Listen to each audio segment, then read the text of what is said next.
Martha met the 7-year-old's eyes in the rearview mirror with absolute certainty. "Sweetheart, no one is going to hurt you. Not today, not ever, not while I'm driving this bus." The conviction in her voice was so complete that Emma smiled and settled back into her seat, trusting in someone who had just demonstrated that adult promises could be backed by adult capabilities. But the chase was far from over. The second SUV had moved to the opposite lane and was attempting to parallel the bus, while armed figures were visible through darkly tinted windows. Martha realized that these weren't casual criminals. They were professionals who had planned extensively and wouldn't be deterred by one successful evasion. "State Police, this is Bus 47, Martha transmitted. "Subjects are continuing pursuit with intent to force engagement. I need immediate interdiction at my current location." "Bus 47, we have units converging on Highway 15. Can you maintain current speed and heading?" Martha checked her fuel gauge, assessed her vehicle's mechanical condition, and calculated the distance to populated areas where civilian bystanders might be endangered by continued pursuit. "Affirmative, State Police. Bus is operational and all passengers are secure." What she didn't mention was that her tactical assessment suggested the situation would escalate beyond pursuit unless law enforcement intervention arrived within the next few minutes. The kidnappers had invested too much planning and resources to simply abandon their operation because of unexpected resistance, which meant that Martha Williams, school bus driver and former Air Force colonel, was about to discover whether 18 years of peaceful civilian life had dulled the edge of skills that had once made her one of the most effective security commanders in the United States military. The sound of approaching sirens brought cheers from the children on Bus 47, but Martha knew the situation was far from over. Professional criminals didn't invest in complex kidnapping operations without contingency plans, and the two SUVs maintaining pursuit suggested that law enforcement arrival had been anticipated and prepared for. Her assessment proved correct when the lead SUV suddenly accelerated and moved alongside the bus, revealing armed figures who began gesturing for Martha to stop. Not requests, commands backed by visible weapons and the kind of desperation that made dangerous people more dangerous. "Everyone get down on the floor between the seats," Martha ordered, her voice carrying absolute authority. "Stay low, stay quiet, and do exactly what I tell you." 47 children immediately complied, trusting in someone who had just demonstrated that her protection was worth more than their comfort. Martha felt the weight of their faith like a physical force, understanding that everything she had learned in 22 years of military service had been preparation for this moment. The first police cruiser appeared in her mirrors, blue lights flashing and sirens wailing. But the kidnappers were already implementing their next phase. The second SUV moved to block the police pursuit while the lead vehicle continued pressuring Martha toward the shoulder of the highway. "State Police, this is Bus 47, Martha transmitted. "Subjects are actively attempting to force engagement with law enforcement. Recommend extreme caution. They appear prepared for official response." "Bus 47, we need you to maintain speed until our tactical units can establish control." Martha checked her mirrors again, noting that the police cruiser was being effectively blocked by the second SUV while the lead vehicle continued closing distance. Classic squeeze play, designed to isolate the primary target while delaying official response. But Martha Williams had spent 2 decades learning to counter exactly these tactics. She made her decision based on 47 lives under her protection and the understanding that sometimes the best defense required temporary offense. The bus suddenly decelerated, not stopping, but slowing enough to disrupt the kidnapper's positioning, while simultaneously allowing the pursuing police unit to close distance. The lead SUV, caught off guard by the change in speed, overshot the bus and found itself ahead rather than alongside. Martha immediately accelerated again, using the bus's momentum to ram the SUV's rear quarter panel with enough force to send it spinning off the highway. "Holy shit!" Tyler Morrison shouted from the floor between seats. "Language," Martha replied automatically, even while executing a tactical maneuver that belonged in military convoy training rather than school transportation protocols. The second SUV, seeing their companion disabled, abandoned their blocking position and moved to pursue the bus directly. But they had underestimated both Martha's driving skills and the response capabilities of rural law enforcement agencies that had been monitoring the situation.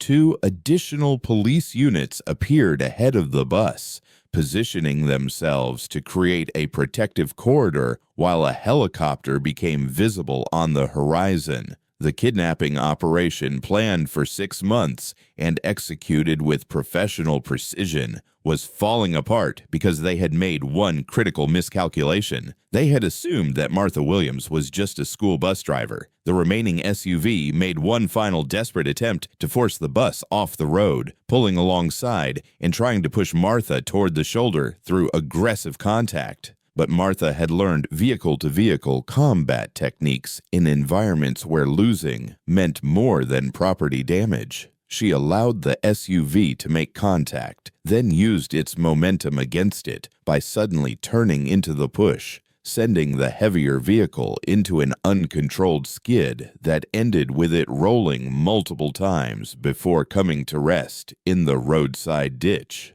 Bus 47 continued down Highway 15, surrounded by police escorts and carrying 47 children who would spend the rest of their lives knowing exactly what it felt like to be protected by someone who would literally fight to keep them safe. "State Police, this is Bus 47, Martha transmitted as they approached the outskirts of town. "All subjects neutralized, all passengers secure, requesting medical response for evaluation and debriefing. Bus 47, outstanding work. We have ambulances and crisis counselors standing by."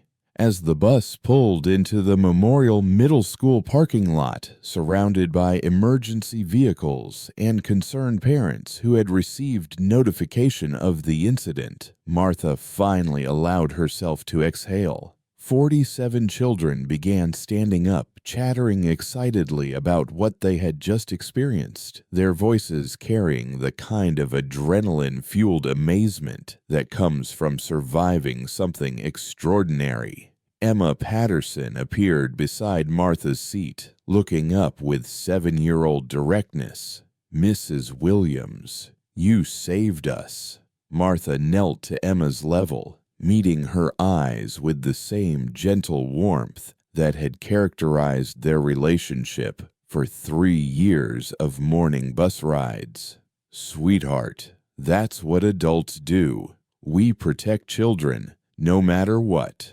But you're not like other adults," Emma observed with the clarity that made children dangerous witnesses.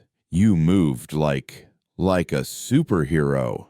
Martha smiled, understanding that this conversation would be repeated in dozens of homes, police reports, and news stories over the coming days. Her carefully maintained civilian identity had just been permanently compromised in service of protecting the children she'd chosen to care for. "Sometimes," she said quietly, "people have skills they don't talk about until they're needed." The debriefing took place at Memorial Middle School, where the gymnasium had been converted into a crisis response center. Parents clutched their children while EMTs conducted routine evaluations. Police officers gathered statements, and federal agents began assembling information about a kidnapping operation that had been far more sophisticated than anyone had initially realized. Martha sat in the principal's office, still wearing her bus driver's uniform, but now surrounded by people who understood that they weren't interviewing someone whose background matched her employment file. Detective Maria Santos led the questioning, assisted by FBI Special Agent Robert Chen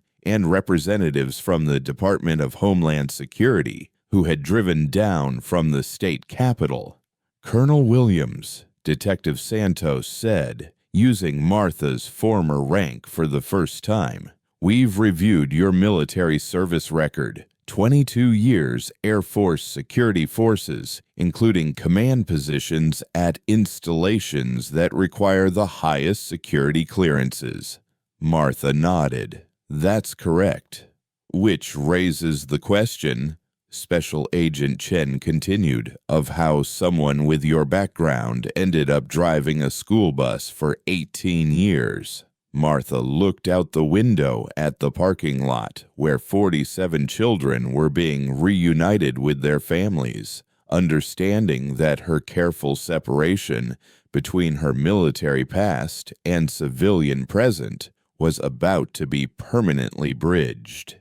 "Agent Chen, when I retired from the Air Force, I wanted to find a way to continue protecting people without the complications that came with military service. Driving a school bus allowed me to safeguard children during their most vulnerable transportation periods while maintaining a peaceful, normal life."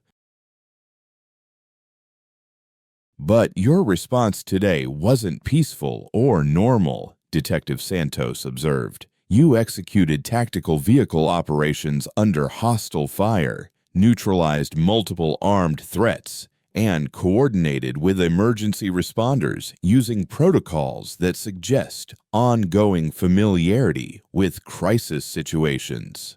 Martha met her gaze directly.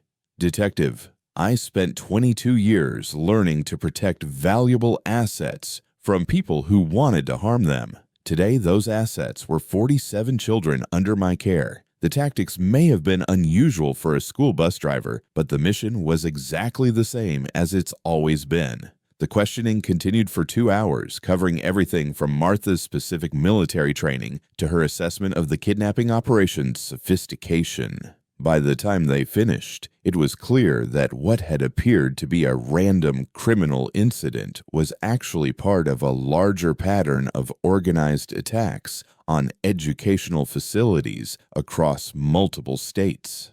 Colonel Williams, Agent Chen said as the formal debriefing concluded, "We need to discuss your current situation. Your actions today have likely saved dozens of lives, but they've also revealed capabilities that certain parties might find interesting." Martha understood the implication. Her successful counter-operation against professional kidnappers would generate attention from law enforcement agencies, news media, and potentially hostile parties who might view her as either an asset or a threat.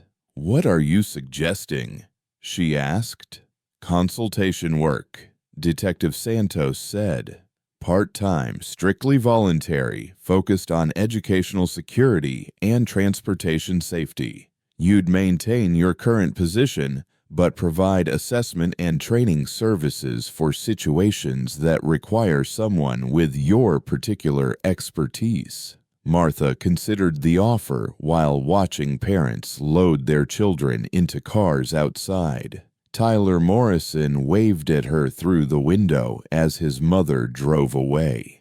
Emma Patterson's father had spent 10 minutes thanking Martha for protecting his daughter. The Martinez twins had insisted on hugging her before leaving with their grandmother. These children had become her family over 18 years of morning pickups and afternoon drop-offs. They trusted her to keep them safe, and today she had proven that trust was justified. What would this consultation work involve? Martha asked. Training other transportation personnel in threat recognition and emergency response. Agent Chen explained.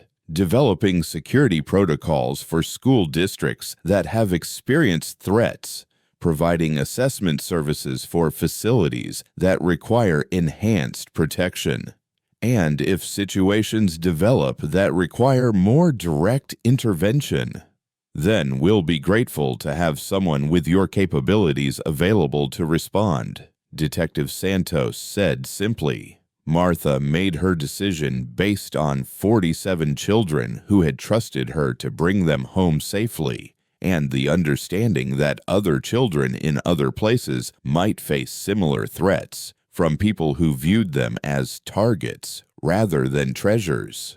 What do you need me to do? 6 months later, Martha Williams had developed a reputation that extended far beyond the Riverside School District. She still drove bus 47 every morning and afternoon, maintaining the same routes and caring for the same children who had become her chosen family. But she also served as a consultant for educational security issues across 3 states, training personnel in threat recognition and emergency response, while helping develop protocols that would protect children without turning schools into fortresses. The work felt like a natural extension of her military service rather than a departure from civilian life. Martha had discovered that protecting children during their daily routines was exactly as important as protecting military installations from foreign threats. Different scale, same fundamental mission. Her first major assignment came when intelligence agencies identified a network of domestic terrorists who were targeting school transportation systems specifically because they appeared vulnerable to coordinated attacks. Martha found herself briefing federal agents on tactical vehicle operations while simultaneously teaching school bus drivers to recognize surveillance and respond to emergency situations. The training sessions were held at facilities that looked like ordinary driving courses but included scenarios that prepared civilian personnel for threats they had never imagined. Martha taught defensive driving techniques, emergency communication protocols, and threat assessment skills that would help transportation staff protect children without requiring them to become warriors. The goal, she explained to a group of 25 drivers from rural districts, isn't to turn you into soldiers. It's to give you tools for recognizing when situations are developing beyond normal parameters and responding appropriately to keep your passengers safe. One of the drivers, a woman named Carol Jensen, who had been transporting children for 15 years, raised her hand. Mrs. Williams, how do we know when a situation requires extreme measures? Martha considered the question carefully. Carol, extreme measures are only necessary when children are in immediate danger and normal responses are insufficient. But the important thing to remember is that your first responsibility is protection, not confrontation. Your job is to get your passengers to safety, not to engage threats directly. But what if we can't avoid engagement? Another driver asked. Then you do whatever is necessary to protect the children under your care. Martha replied with absolute conviction, and you trust that your training will guide you toward the right decisions. The training program became a model that was implemented nationwide, with Martha serving as the primary instructor for a new generation of transportation security specialists who understood that protecting children required both maternal instincts and tactical awareness. But her most important work remained the daily routine of Bus 47, where 47 children continued to depend on her judgment, her care, and her commitment to their safety. Emma Patterson, now 8, still sat in the front seat and still asked questions about everything from math homework to why some adults were mean to children.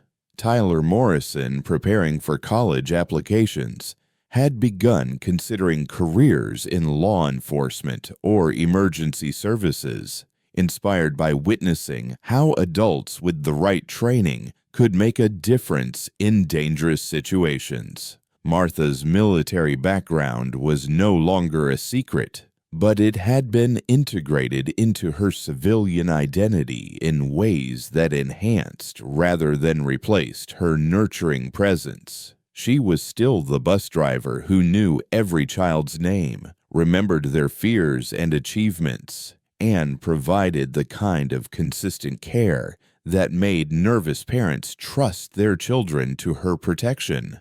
But she was also someone who had proven that quiet strength could emerge when circumstances required it, that maternal love could be backed by professional competence, and that the most effective protection often came from people who chose to remain mostly invisible until they were needed. 2 years after the Highway 15 incident, Martha Williams had become something she'd never expected. A legend among school transportation personnel and a symbol of how ordinary people could respond to extraordinary circumstances with extraordinary effectiveness. The story of Bus 47 was told in training academies, featured in professional journals, and studied by security experts who were trying to understand how civilian personnel could be prepared for threats without militarizing educational environments. But Martha herself remained focused on the daily routine that had given her life meaning for 2 decades.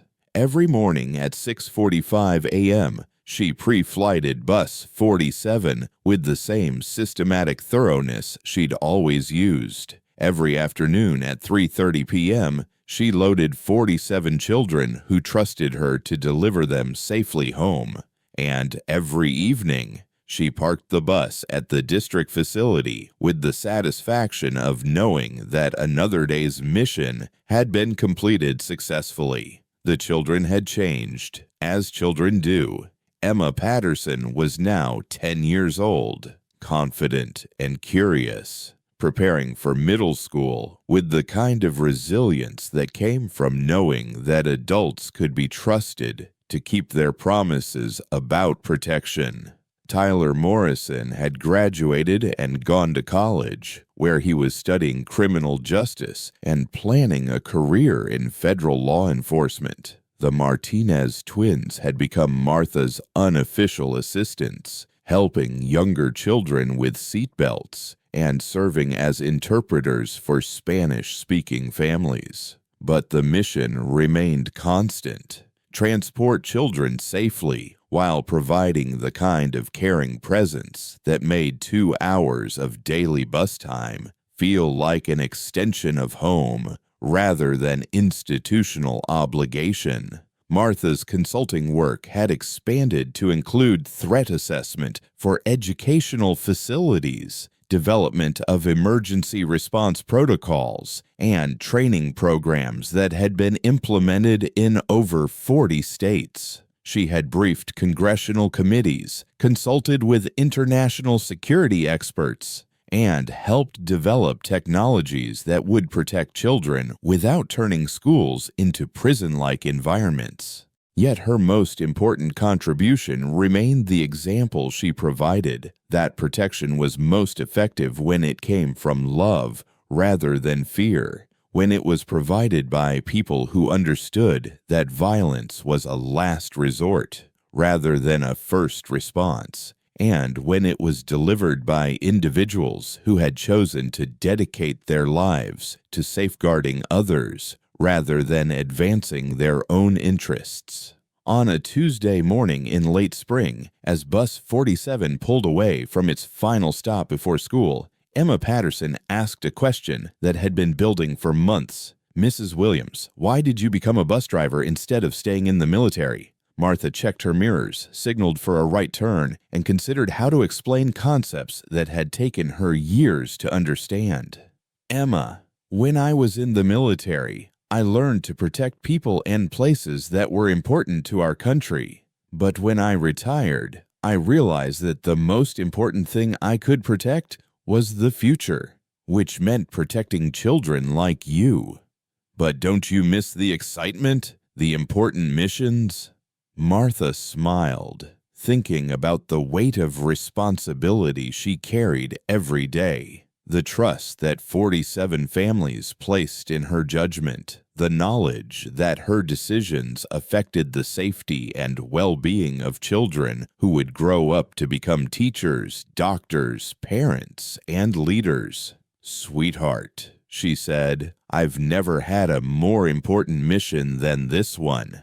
As Bus 47 pulled into the school parking lot, Martha watched her passengers gather their backpacks, exchange goodbyes, and file off the bus with the casual confidence of children who had never doubted that they would arrive safely. Their trust was the greatest honor she had ever received, their safety the most important victory she had ever achieved. Some people served their country in uniform, others in elected office, still others through careers that demanded visible sacrifice and public recognition. But Martha Williams had learned that the most profound service often came from choosing to be exactly where you were needed most, protecting exactly the people who needed protection most, and doing that job with love rather than obligation. Every day she transported 47 futures safely from home to school and back again,